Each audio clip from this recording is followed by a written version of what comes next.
Bienvenue à toutes et à tous. À la fin du XVIIIe siècle, à partir de 1789, la Révolution française va marquer un changement majeur dans l'histoire de France. Elle va remettre en cause l'ordre établi et contribuer à l'affirmation de nouveaux droits et de nouveaux principes pour les citoyens. Mais avant d'entrer dans le vif du sujet, il nous faut d'une part comprendre à quoi s'oppose ce mouvement révolutionnaire et d'autre part en détecter les prémices, les origines. C'est pourquoi nous étudierons ici le régime politique qui précède la Révolution française, à savoir l'Ancien Régime.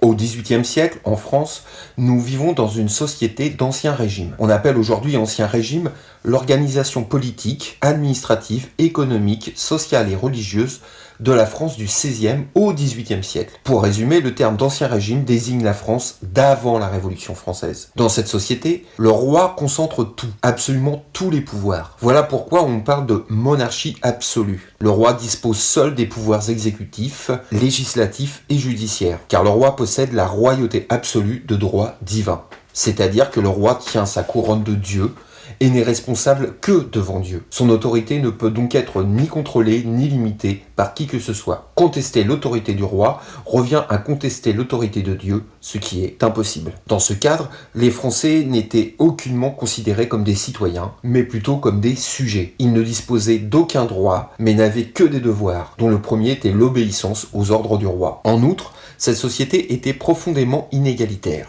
En 1789, les Français n'étaient pas comme aujourd'hui égaux devant la loi. L'organisation sociale avait pour principe l'inégalité. Les Français étaient officiellement répartis en 3 ordres, à savoir le clergé, la noblesse et le tiers-état. Les 2 premiers ordres, le clergé et la noblesse, étaient privilégiés, c'est-à-dire qu'ils possédaient des privilèges que ne possédait aucunement le tiers-état. Supérieur en droit, en richesse et en privilèges, la noblesse et le clergé étaient pourtant minoritaires en nombre. Ainsi, à la veille de 1789, le clergé comptait 115 000 personnes environ. La noblesse, 400 000 individus tout au plus. Le reste, c'est-à-dire 25,5 millions d'habitants sur 26, constituait le tiers-état, soit 98% de la population. Or, ce tiers-état ne possédait aucun droit, absolument aucun privilège, mais payait des impôts et n'avait que des devoirs. Ce tiers-état se composait lui-même de 3 classes sociales. D'une part la bourgeoisie, ensuite les artisans, enfin les paysans. La part des paysans était la plus importante. Les Français à cette époque étaient un peuple de paysans. Près de 9/10 des habitants vivaient aux champs, au travail de la terre. Une infime minorité d'entre eux étaient propriétaires. Mais les charges, les impôts de toutes sortes, qu'ils devaient au roi, pesaient si lourdement sur eux qu'ils n'arrivaient que très rarement à vivre de leur travail. En fait, la très grande majorité des paysans ne possédaient pas de terre. Ces paysans étaient engagés comme fermiers, ou comme métayers, ou bien encore comme journaliers, sur le domaine que possédait le seigneur. Il devait alors payer au seigneur un loyer et lui livrer une partie de la récolte. Ainsi, la société d'Ancien Régime, où régnait la monarchie absolue, était-elle profondément arbitraire et inégalitaire. Ce n'est pas en vain que cette société fut vivement dénoncée et critiquée par ce qu'on appelle les philosophes des Lumières au cours du XVIIIe siècle.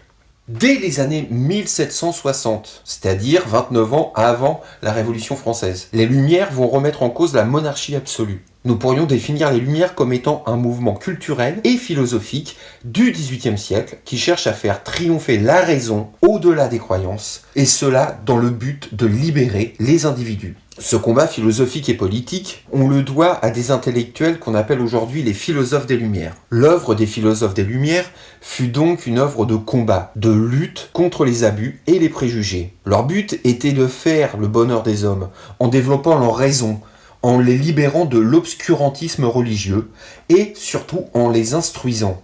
Les principaux philosophes français furent Montesquieu, Voltaire, Diderot ou bien encore Rousseau. Voltaire, au cours de sa longue vie, eut une action puissante, puisque ses idées parcoururent toute l'Europe. Quant à Diderot, la grande œuvre à laquelle se rattache son nom fut la publication de l'Encyclopédie, cet immense dictionnaire auquel collaborèrent tous les écrivains et savants connus de leur époque, et ce fut le plus puissant instrument de la propagande philosophique. Enfin, Jean-Jacques Rousseau, plus audacieux, défendit dans ses ouvrages les principes de la souveraineté du peuple et de l'égalité des citoyens.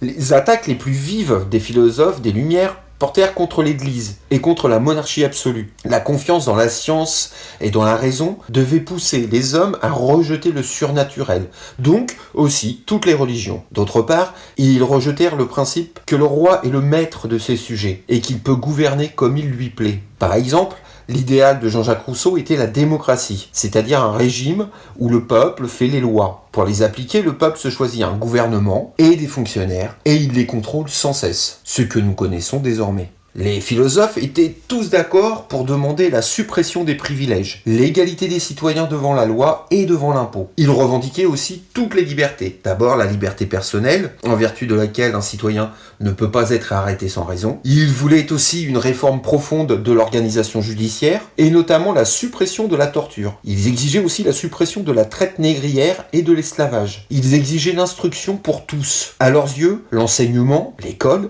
était un des attributs essentiels de l'État. Ainsi apparaissait pour la première fois en France l'idée de l'instruction publique. Enfin, pour ces philosophes, il était impossible que le pouvoir soit entre les mains d'un seul homme, c'est-à-dire le roi. Alors, pour plus de justice, ils exigeaient la séparation des pouvoirs. Il s'agissait là, tout simplement, d'une négation complète de la monarchie absolue. Pour résumer, les Lumières placent la raison au-dessus des croyances. C'est pourquoi ils écrivent et se battent contre l'intolérance religieuse, de même que contre les privilèges de la noblesse et du clergé. Pour ces philosophes, les hommes et les femmes peuvent réfléchir, juger et décider par eux-mêmes. C'est ce qu'on appelle le libre arbitre. Les Lumières se battent donc pour la liberté et l'égalité de tous, et la fin de la société d'Ancien Régime. Toutes leurs idées nouvelles étaient exposées dans des livres, dans des articles de presse, dans des conférences, et finissaient parfois même sous forme de tracts pour aller courir dans les rues. Elles furent ainsi largement diffusées. Or, ces idées n'allaient à rien de moins qu'à renverser les institutions et l'ordre établi, renverser le pouvoir, l'Ancien Régime et la monarchie absolue. C'est donc en partie sur ces idées que la Révolution de 1789 trouvera ses fondements. Alors, que retenir ? Tout d'abord, vous devez savoir définir ce qu'est l'Ancien Régime, expliquer ce qu'est la monarchie absolue et en quoi il s'agit d'une société profondément inégalitaire. Ensuite, vous devez savoir expliquer ce que sont et qui sont les philosophes des Lumières, en quoi ils s'opposent à la société d'Ancien Régime. Enfin, citer et expliquer leurs idées et leurs revendications principales. Merci de votre écoute et beau soleil à vous.